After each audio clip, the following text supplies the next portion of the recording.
Good morning everyone.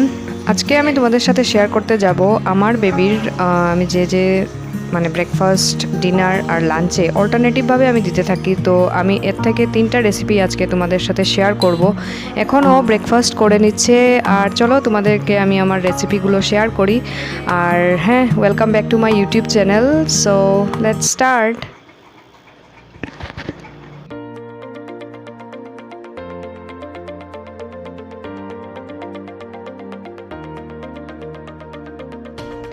তো ও ব্রেকফাস্টে যা খায় ওইটাই আমি তোমাদের সাথে এখন শেয়ার করছি। তো ব্রেকফাস্টে ও এক এক দিন এক এক ধরনের আইটেম আমি ওকে দিতে থাকি।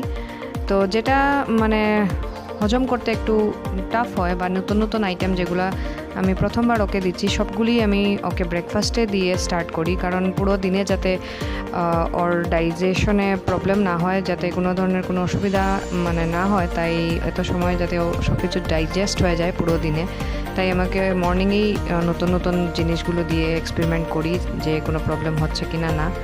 তো অল্টারনেটিভভাবে আমি ওকে খাবারগুলো দিতে থাকি। তো মর্নিংয়ে আমি প্রথম ওকে সকালবেলা উঠেই ও হয় ফর্মুলা মিল্ক বা ব্রেস্ট মিল্ক যাই খেয়ে তারপর ও ওয়ার্ম ওয়াটার খায়, তারপর এই ব্রেকফাস্ট করে।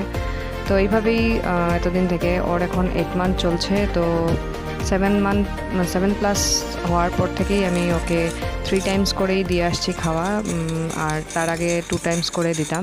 তো এখন আমি সুজি ক্ষীর একটা বানিয়ে নিচ্ছি। তো এখন যেহেতু ওর 8 মান্থস কমপ্লিট, মানে 8 মান্থস রানিং চলছে, তাই আমি ওকে এখন গুড় দেই। আগে আমি সল্ট বা সুগার কিছুই দিতাম না। তো এখন আমি স্টার্ট করেছি একটু একটু করে জেগরি দেওয়ার, আর সল্ট বা সুগার দুইটাই আমি অ্যাভয়েড করতে চাইছি, এখন পর্যন্ত করছি 1 ইয়ার হওয়া পর্যন্ত। আপনারাও যদি এটাকে স্কিপ করতে পারেন তাহলে খুবই ভালো। তো আমার ব্রেকফাস্ট বানানো অলমোস্ট হয়ে গেছে, তো আপনারা দেখতেই পাচ্ছেন। তো আজকের এই রেসিপিটা যদি ভালো লেগে থাকে, আপনারা নিশ্চয়ই ট্রাই করবেন আপনাদের বেবিকে দিয়ে। যদি ওরা খেয়ে ভালো পায় তাহলে নিশ্চয়ই দিতে পারেন।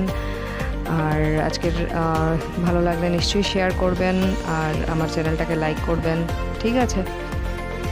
আর দেখতে থাকুন লাস্ট অবধি, আমি আরও 2টা রেসিপি দিব, তো আপনারা দেখতে থাকুন।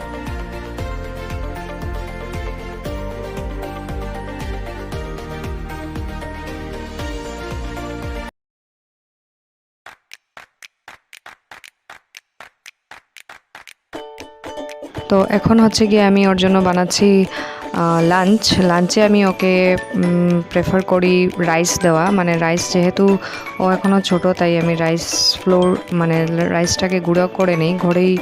রাইসটাকে মানে কিনে এনে তারপর ভিজিয়ে, তারপর শুকিয়ে, তারপর এগুলোকে গুঁড়ো করে নিই গ্রাইন্ডারের মধ্যে। তো এইভাবেই আমি ওকে হোমমেড সেরিল্যাক দিই। এক এক দিন এক এক ধরনের ডাল ইউজ করি। তো আজকে আমি মুসুরের ডাল দিচ্ছি, সঙ্গে সুইট পটেটো দিচ্ছি। তো আপনারা অল্টারনেটিভভাবে বিভিন্ন ধরনের ভেজিটেবলস একটু একটু করে অ্যাড করে এরকম করে বানিয়ে দিতে পারেন।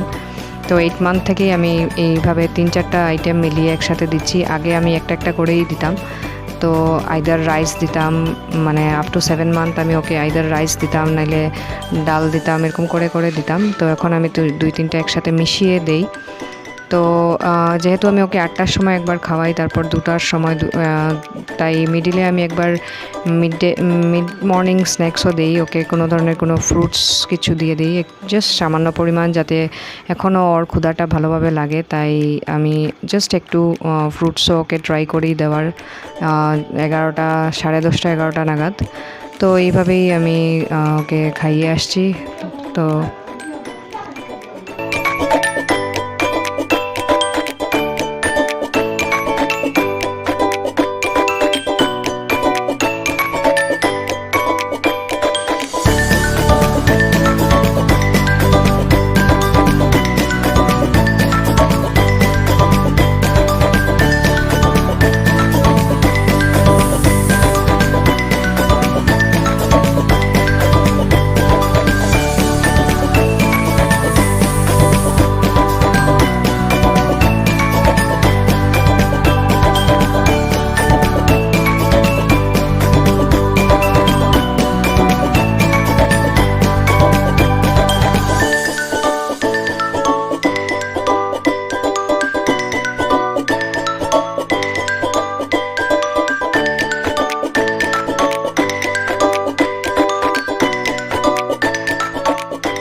এখন আমি বানিয়ে নিচ্ছি ওটমিল, যেটা খুবই সিম্পল বানানো। এটা মানে আমি রাত্রেবেলা ওকে খুব একটা হেভি কিছু দিই না, নর্মালি ওটস, ডাল এইগুলোই দিয়ে যাচ্ছি এতদিন থেকে। তো এখন আমি ওটস বানিয়ে নিচ্ছি। তো তোমরা দেখে নাও আমি কিভাবে বানাই। এটা খুবই সিম্পল এবং ইজি ওয়েতে বানানো যায়। বানিয়ে নেই আমি এটা ঘরে। তো রাত্রেবেলা ওইটা ও এরকমভাবেই খেয়ে 8টা নাগাদ ও খেয়ে নেয় এটা। তো এইভাবেই খাইয়ে আসছি আমি। তোমরাও চাইলে এইভাবেই করতে পারো। তোমরা যে মানে সব চিলড্রেনরাই, সব বাচ্চারাই, সব ইনফ্যান্টরাই আলাদা আলাদা হয়, তাই ডিফারেন্ট ভাবেই ওর মাই সব থেকে বেশি বুঝতে পারবে। সব বাচ্চাদের মাই সব থেকে বুঝতে পারবে যে ওর জন্য কোনটা ভালো কোনটা ঠিক। তাই আমি আমার এক্সপিরিয়েন্স, আমি কি খাওয়াচ্ছি না খাওয়াচ্ছি রেসিপিগুলো তোমাদের সাথে শেয়ার করছি। তোমাদের যদি ভালো লেগে থাকে না তাহলে নিশ্চয়ই লাইক করবে, শেয়ার করবে, সাবস্ক্রাইব করবে আমার চ্যানেলকে। বাই।